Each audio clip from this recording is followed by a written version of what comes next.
It's the Paris Chong Show. Okay, so Phillip, did you always know when you were little that this is what you wanted to do, or did it kind of fall in your lap, or? Great question.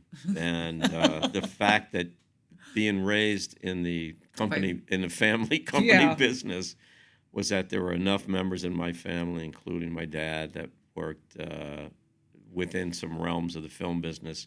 He wrote a short, which was a smaller film, and we had cousins and family members that were cameramen and assistants and so forth. So everybody was around the business. My father passed away when I was very young. I know, that's sad. So he had enough equipment. He had motion picture equipment, still equipment. He had a lot of toys in his life as well. And as my mother was sorting things and taking care of, he had a food business and catering service and just other things. Right. While she was sorting it out, she told me later on, she kept the Leica cameras and she kept some film equipment, she said, because one day my son may want to figure these things out. And so when I was about 9, well, first, when I was about 8 or 9, right after he passed away, God, they're so young. we had 16 millimeter projectors and we had movies. He shot 16 movies of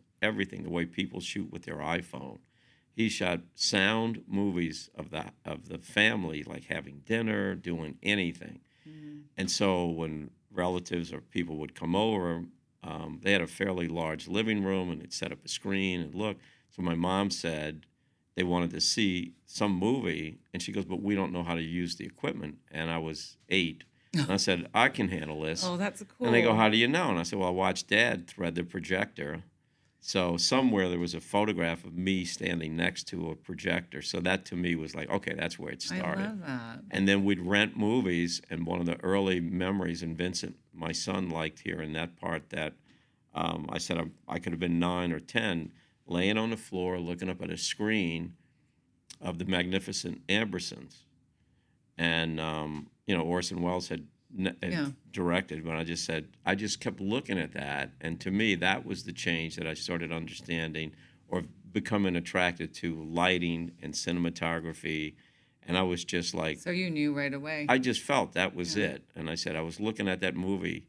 And so that was the movie that changed it and said, okay, I could do this. And then... Your dad left that with you. Oh, very nice. Yeah. And I said I wanted to be a DP, director of photography. So I was shooting film, motion picture film, 8 millimeter, 16, 35, whatever. Started a film production company when I was 15. That's another whole podcast of things that we did, because we shot commercials, industrial. Yeah, we could do another podcast called Overachieving Kids, and you could be the first guest. And then we bring the son in. It's good that you're an overachiever, We self-financed in what we called an industrial documentary. Yeah. And so then we would put up our money, shoot it, edit, do everything that was necessary, market it, and then we would sell it. Can you believe this guy?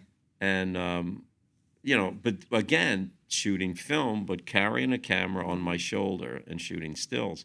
Then I started to decide, well, I'm going to keep shooting film. I'm going to join the union. And it was extremely hard. And I looked at, to become a DP was going to be probably a 12 to 14 year ladder.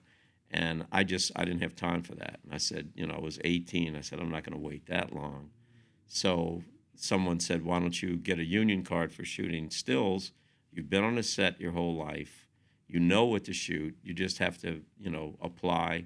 So I applied to the union multiple times and was rejected, which I accept. I'm not sore with that. But when I understood the process of how you had to be screened and vetted, it made sense. Mm-hmm. And you had to go in with a portfolio. Every photographer should have to follow this rule. You have to go in with the photographs in your portfolio and the contact sheet of where it came from.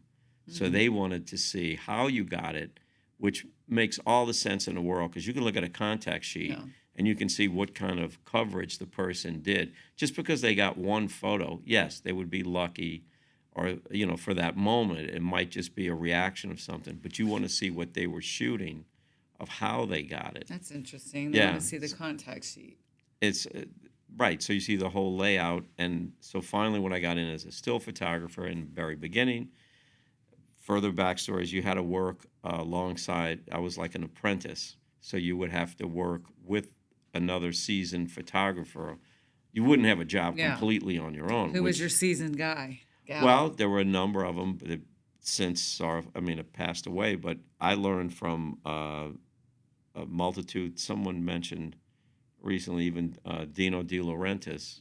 Oh, we gosh. saw the thing. No, we saw the thing at the Academy where Marlon Brando was talking about he had worked with De Laurentiis, and he was talking about the way he talked gave Brando the voice for being Vito Corleone. That's interesting. So subsequently I did 5 or 6 movies for Dino, and he had the way of having English and Italian, camera and craftspeople.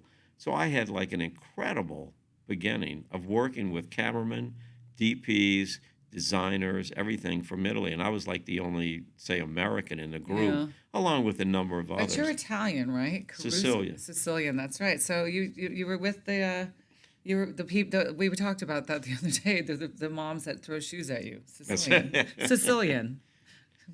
Watch out! Here comes a heel at your head. When Dino met me, and the thing was, I was on a movie here in Los Angeles, and just as I said prior, that I got called later on to go take over a job or to, replace someone for whatever reason. Something was going on with one of De Laurentiis' movies, but I was on a movie here in L.A., and a friend of mine who worked for Dino called me and said, look, can you come over and take over this job? And the timing worked and blah, blah, blah. And so I ended up, coming out to immediately take over on De Laurentiis' job. And when I arrived from the airport, the guy says, you have to go right to his office. And I went, oh, no, what happened? And he got up and said, I wanted to meet you. And I said, I want to thank you for coming in to do this. And I went, wow.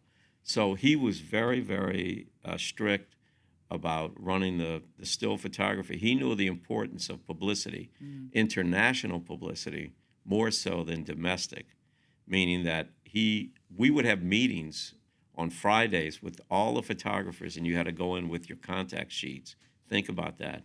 And he would go through them, and he'd say, good, this, that, and you got notes right from So you're him. getting critiqued by De Laurentiis. Right. Wow, that's pretty cool. And the other guys with me, I'm the kid. And these other guys are like, older English and Italian photographers. And I'm thinking, what that, what are they going to, And it was a great way to just see this entire business laid out that way. But every movie I did with him after that if he visited the set, he would walk straight in and come to me and shake my hand and say, good to see you, and he'd he leave. respected you. And the people in the crew would go, oh my gosh, what was that about? I said, we don't talk about that, They must have been a little jealous. You just let They it were go. jealous. They were jelly. So even my wife's hearing stories that she didn't hear before. We're happy. Kathy's offset. Mrs. Caruso is here. Vincent's mom. So we're happy to have her. And then Disco, who's needing a lot of attention today. It's the Paris Chong Show.